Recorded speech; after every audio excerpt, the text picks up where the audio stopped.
The shopkeeper humiliated a Chinese girl for her poverty in his shop, not knowing the mountain man was watching. Her name was An Li, and she was 18 years old. The gray Cheong Sam she wore was immaculate, but thin, its color the shade of a sky before a storm, a color that seemed to absorb the world's unkindness without complaint. She stood before the counter of Finch's Mercantile, a place that smelled of sawdust, cured leather, and the sour tang of judgment. In her palm were 3 small coins, worn smooth by 1,000 other hands. They were not enough. She had known they would not be enough, but hope was a stubborn, foolish thing. She needed rice, just a small bag to last until she could find more work washing linens at the boarding house. Mr. Finch, a man whose face was a permanent ledger of other people's debts, looked from her hand to her face. A smirk played on his lips, a small, cruel motion. "This is all?" he asked, his voice loud enough for the 2 other customers in the store to turn and stare. An Li felt their eyes on her like a physical weight. She nodded, unable to speak, the heat rising in her cheeks. "This won't buy you a thimbleful of anything, girl," Finch declared, enjoying his audience. He gestured to a large sack of rice near the front of the store. "You want rice? That's for paying customers." He saw the quiet desperation in her eyes, and it fueled him. With a sigh of theatrical impatience, he scooped a small measure of rice into a paper bag, his movements deliberately slow and insulting. He placed it on the counter, far from her reach. "But since I'm a generous man," he said, his voice dripping with false charity, "I'll give you this much. On credit. You can work it off. My floors need a good scrubbing." He then did something that shattered the quiet air. He nudged the bag with his elbow, a seemingly careless act that was perfectly aimed. The paper tore, and a cascade of white grains spilled across the dusty floorboards. The rice scattered like fallen pearls into the dirt and grime. "Oh, clumsy me," Finch said, his eyes glinting. "Well, you wanted it. Go on, pick it up." An Li stood frozen. The humiliation was a physical blow, knocking the air from her lungs. The other customers snickered softly. To bend would be to break. To kneel would be to accept his verdict on her worth. But hunger was a merciless master. Her eyes stung with tears she refused to let fall. Slowly she sank to her knees, her slender fingers beginning the impossible task of separating rice from dirt. And in the dim, forgotten corner of the store, a man who had been as still as the shadows finally moved. He was a figure carved from the mountain itself, immense and silent. Long dark hair was tied back with a leather cord, and a thick beard covered the lower half of his face, but his eyes were clear and sharp, missing nothing. He had been examining a display of steel traps, his presence so quiet that Finch had barely registered him as a customer. Now he set the trap down with a soft, metallic click that seemed to echo in the tense silence. His name was Ronan, and his home was the high country, a place of rock and pine that had no patience for the petty cruelties of men like Finch. He had watched the entire exchange, his expression unreadable, his stillness a gathering force. When An Li knelt, something inside him settled into a cold, hard resolve. He moved from the corner, his worn leather boots making no sound on the floorboards. He was a huge man, broad in the shoulder and deep in the chest, and his size alone seemed to shrink the space, drawing all the air toward him. He did not look at Finch. He did not look at the snickering customers. His gaze was fixed on the small, bowed figure of the girl on the floor. He walked to the counter, and from a pouch at his belt he produced a silver dollar. He didn't slide it or toss it. He placed it flat on the wood. The sound was a definitive, solid clap of metal on timber, a sound of absolute finality. It cut through the shopkeeper's smugness like an axe. Finch's eyes widened at the sight of the coin. It was more than enough to buy the entire sack of rice. "I'll take the large sack," Ronan said. His voice was a low rumble, like stones shifting deep in the earth. It was not a voice used to making requests. It stated facts.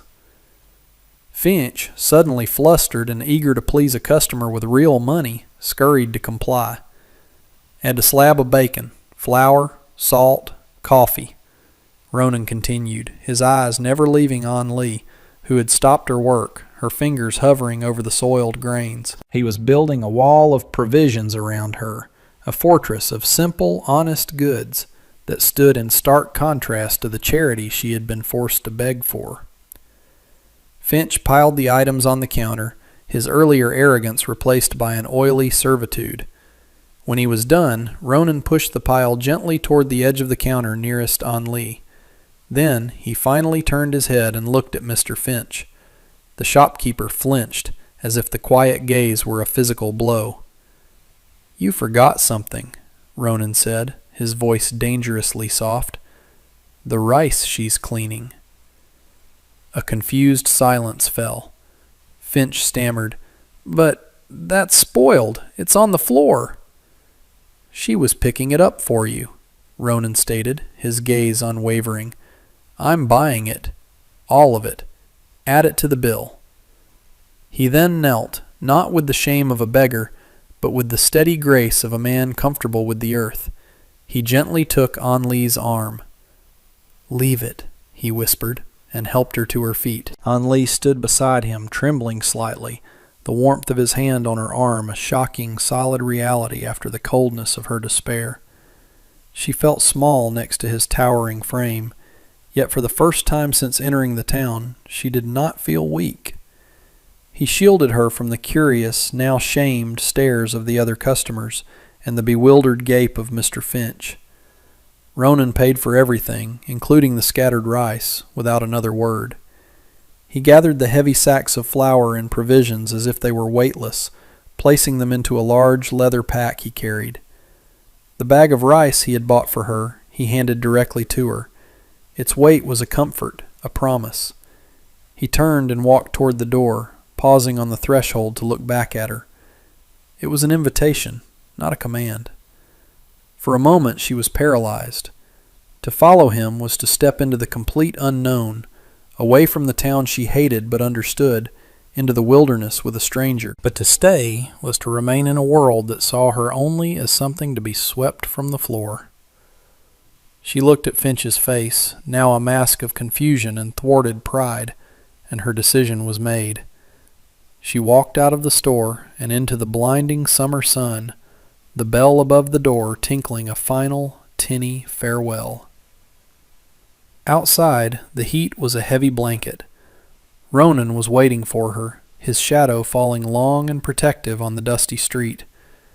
He didn't speak immediately, just adjusted the pack on his shoulders and started walking toward the edge of town, where the dusty track began to climb into the foothills. She fell into step beside him, clutching the bag of rice to her chest. The silence between them was not awkward. It was a space for her to breathe, to reclaim herself. After they had left the last of the town's shabby buildings behind them, he finally spoke, his eyes on the trail ahead. "I have a cabin, high up," he said, his voice still that low, steady rumble. "There is a garden that needs tending, fences that need mending. More work than one man can manage." He glanced at her, his expression serious.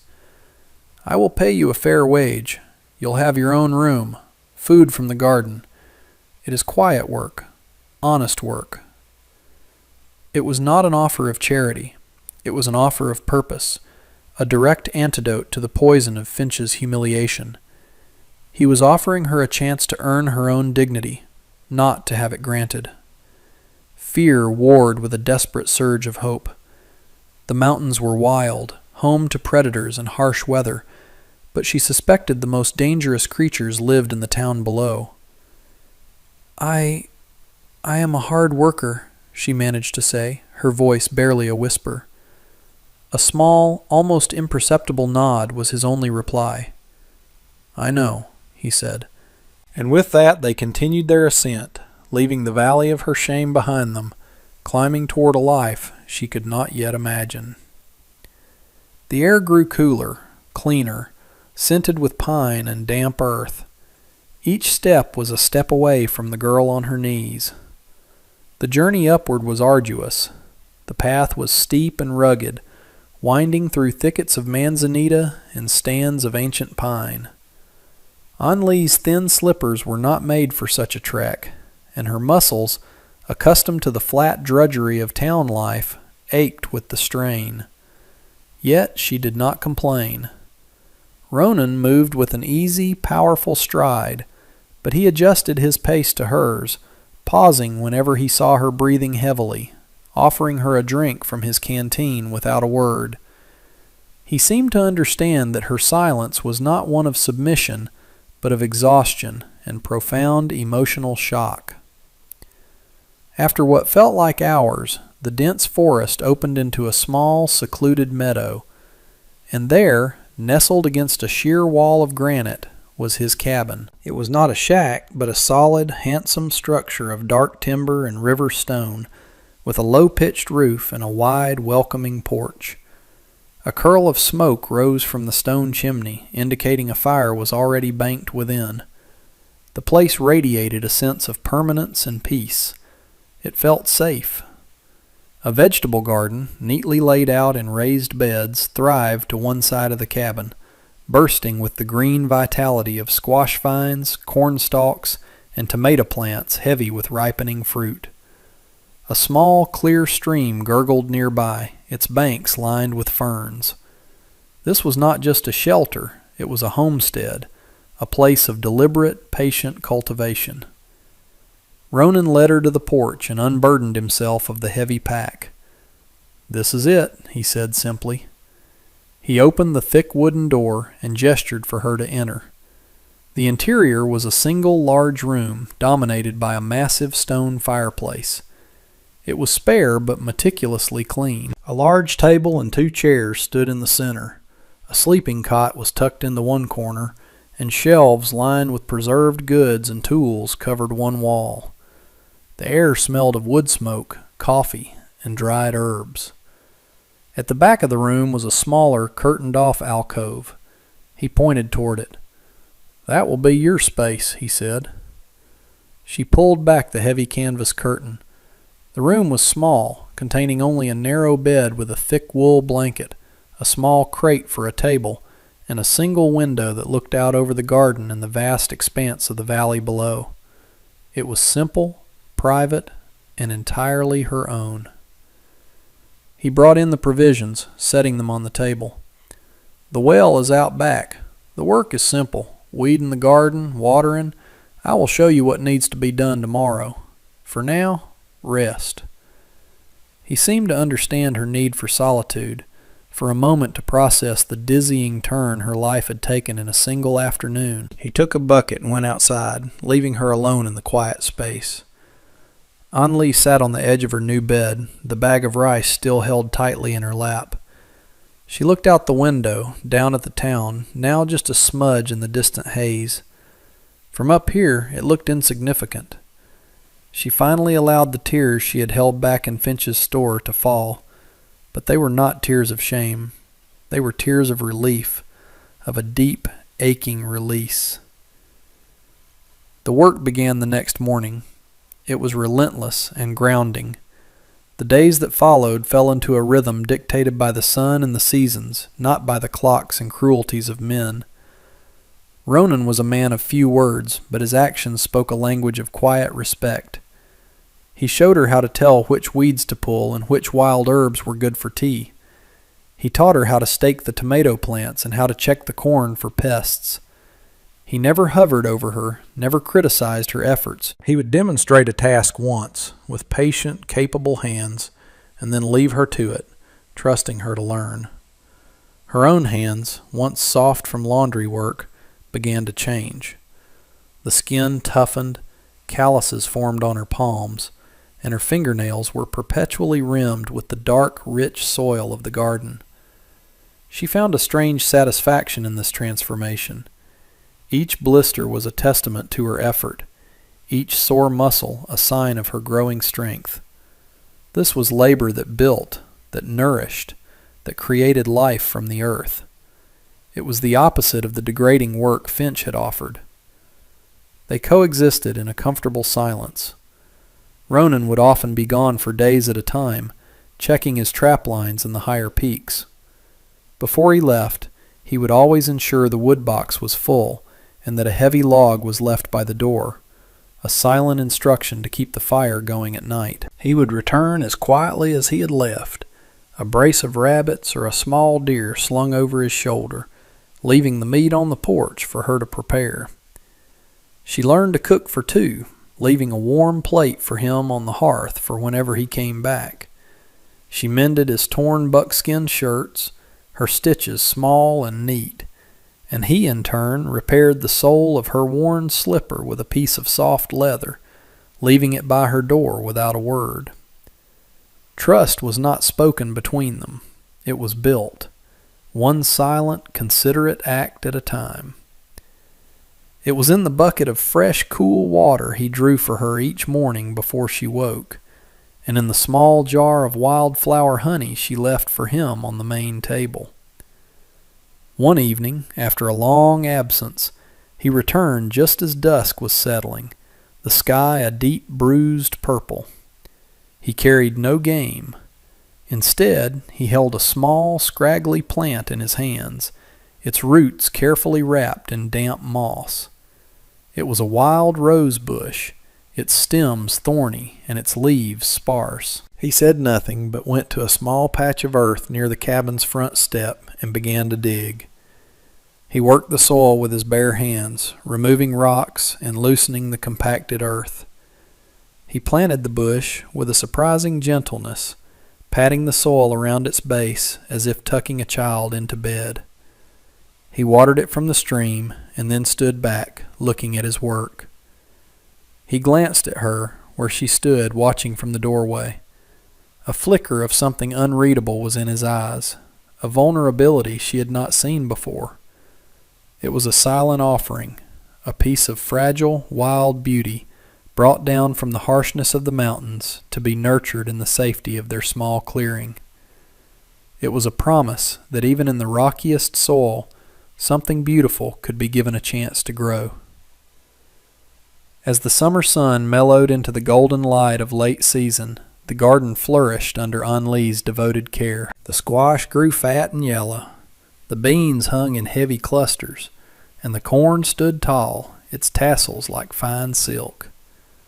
Her own transformation was just as profound. The hollows in her cheeks had filled out, and the constant fear that had tightened her shoulders had eased. She moved with a new confidence, her posture straight, her steps sure. She had started to hum as she worked, quiet, half-remembered melodies from her childhood, the notes floating on the still mountain air. Ronan, mending a leather strap on the porch, would pause his work to listen, a faint softness in his expression. The gray cheongsam was now faded from the sun and patched at the elbows, but she wore it with a simple dignity it had never possessed in town. It was the uniform of her new life, a life of purpose and quiet self-sufficiency. The distance between them had slowly begun to shrink, the vast space of their shared silence now filled with a comfortable awareness of each other. The evenings were the quietest time. After the work was done and the simple meal was eaten, they would often sit on the porch steps, watching the stars emerge in the vast dark sky. The silence was no longer empty but companionable, a shared peace. One such evening, as a sliver of moon rose over the distant peaks, he finally broke the unspoken rule. He did not ask about her past, about the life that had brought her to Finch's store.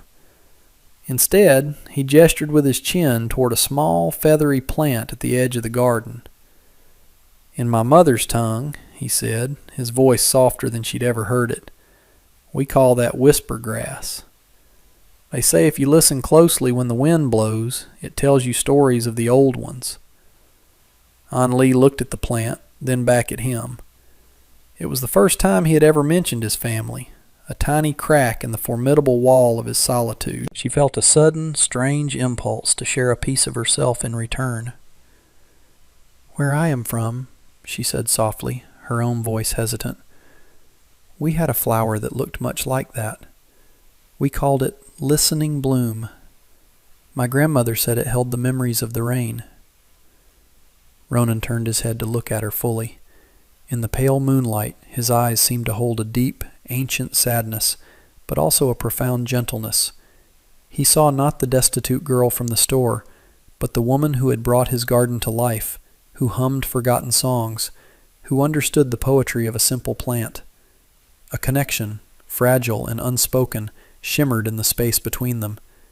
It was not born of grand declarations, but of a shared moment of quiet vulnerability, a recognition of the old worlds they both carried inside them. Later that week, she was washing the evening dishes in the cold, clear water of the stream. The setting sun cast long shadows, turning the water to liquid gold. She felt his presence before she saw him.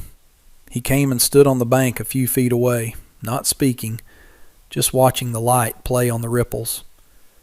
His stillness was a comfort, a familiar anchor in her day. He had a small, polished river stone in his hand, its surface perfectly smooth. Without a word, he bent and offered it to her. She dried her hands on her apron and took it. It was cool and solid in her palm. It was just a stone, but it felt like a gift of immense significance, a piece of his mountain, of his world, offered freely. She closed her fingers around it, a silent acceptance of a bond that neither of them yet had the words to name. The time came when their supplies ran low. The coffee was gone, the flour sack was nearly empty, and the salt was a mere dusting at the bottom of its wooden box. These were things the mountain could not provide. "We need to go to town," Ronan announced one morning, his tone matter-of-fact, but his eyes were watching her carefully. A cold dread, immediate and visceral, seized on Lee. The thought of returning to that dusty street, of breathing the same air as Mr. Finch, felt like a step back into a nightmare from which she had only just escaped. The progress she had made, the strength she had cultivated, suddenly felt fragile, as if it could be shattered by a single sneering glance. She must have paled, because Ronan's expression softened almost imperceptibly. He set down the axe he had been sharpening and took a step closer. "You will not be alone this time," he said. The words were simple, a plain statement of fact, but they landed with the force of a sacred vow. He was not telling her not to be afraid. He was telling her that her fear would be shared, that its weight would not be hers to carry alone. The next morning, they made the long journey back down the mountain. The descent felt different. She was stronger now, her legs sure on the rocky path. She walked beside him, her head held high, not trailing in his shadow. She wore the same gray cheongsam, but it no longer felt like a symbol of her poverty. It was the dress of a woman who worked the earth, who knew her own worth in sweat and soil. As they approached the town, the familiar sounds and smells brought a fresh wave of anxiety, but she clutched the smooth river stone in her pocket, its coolness a reminder of the quiet strength of her new home, and of the man walking silently beside her. When they pushed open the door to Finch's mercantile, the little bell overhead chimed with a mocking familiarity. The air was just as she remembered it, stale and thick with resentment. Mr. Finch was behind the counter, berating a young farmer over the price of seeds. He looked up as they entered, and his eyes fell on An Lee. A slow, malicious smile spread across his face. He was about to make a comment, his mouth already forming a cruel word. But then he saw Ronan. The mountain man seemed to fill the doorway, his presence sucking the smugness right out of the room. Finch's smile faltered. He looked back at An Lee, truly seeing her for the first time. He saw not the frightened, starving girl he had tormented, but a woman whose gaze was direct and steady. She was not cowering. She was not ashamed. She looked him right in the eye, and in her calm, clear expression, he saw his own cruelty reflected back at him, small and pathetic. The power in the room had shifted, not with a shout, but with a profound, earth-shaking silence. Ronan walked to the counter and placed a handwritten list upon it. He didn't speak. He simply stood beside An Li, a silent, unmovable guardian. It was An Li who broke the silence. "We need these items, Mr. Finch," she said. Her voice was not loud, but it was clear and firm, without a trace of the tremor it had held before. It was the voice of a paying customer, of an equal. The sound of her own steady voice surprised even herself. It was a sound she had not realized she possessed. Finch, visibly flustered by this new dynamic, grabbed the list. His hands, usually so quick and precise when taking money, fumbled with the paper. He began to gather the items, his movements jerky and uncertain. The other customers in the store, the same ones who had watched her humiliation weeks ago, now watched this new scene unfold with a mixture of confusion and dawning respect. They saw the change in her, the quiet dignity that radiated from her as she stood beside the formidable mountain man. This was not a confrontation. It was a quiet reversal of fortune, a moral rebalancing of the scales. Finch worked in silence, his face flushed. He avoided meeting her eyes, his gaze fixed on the sacks and tins he was piling on the counter. Each item she had named, flour, salt, coffee, sugar, felt like a small victory, a reclaiming of the things she had once been denied. When everything was gathered, Ronan placed a stack of coins on the counter, more than enough to cover the cost. Finch counted it out, his fingers clumsy. The entire exchange was thick with unspoken meaning. An Li had not returned seeking revenge. She had returned simply to buy what she needed, and in doing so had demonstrated a strength that completely disarmed him. Her victory was not in seeing him humbled, but in realizing that his opinion of her no longer had the power to cause her pain. She was no longer defined by his judgment, but by the work of her own hands and the quiet respect of the man who stood beside her. As they prepared to leave, Ronan packing the goods into his leather satchel, An Li noticed a small basket of late-season peaches on the counter. They were bruised and slightly overripe, the kind of produce Finch would likely throw out. On an impulse, she pointed to them. "And these, please," she said. Finch looked at the peaches, then at her, a flicker of his old sneer returning. "Those are damaged goods." "We will take them," An Li said, her tone leaving no room for argument. She placed another coin on the counter, more than they were worth. It was not about the peaches. It was a final, quiet statement. She, who had once been treated as damaged goods, was now the one with the power to see value where he saw only waste. He pushed the basket toward her without a word, his defeat absolute and silent. Finch finished ringing up the total, his hands still shaking slightly as he counted out the change. In his haste and agitation, he miscalculated, pushing a few coins less than they were owed back across the counter. It was a small amount, easily missed, perhaps even an intentional slight born of his wounded pride. Ronan didn't notice, his attention focused on securing the straps of his heavy pack. But An Li did. She saw the missing coins immediately. A hot flush of the old anger rose in her. It would be so easy to call him out, to expose him as not only a bully but a petty thief in front of his other customers. The words were on the tip of her tongue. She could humiliate him just as he had humiliated her. She could demand her due, loudly and publicly. She looked at Finch's face, at the sweat on his brow and the nervous twitch in his eye.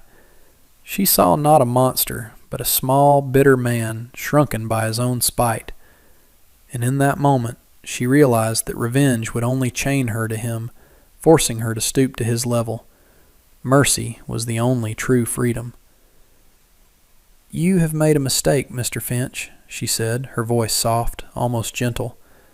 She carefully separated the coins he had given them and pushed the incorrect amount back toward him. "This is what we are owed." There was no accusation in her tone, only a calm correction. She did not raise her voice.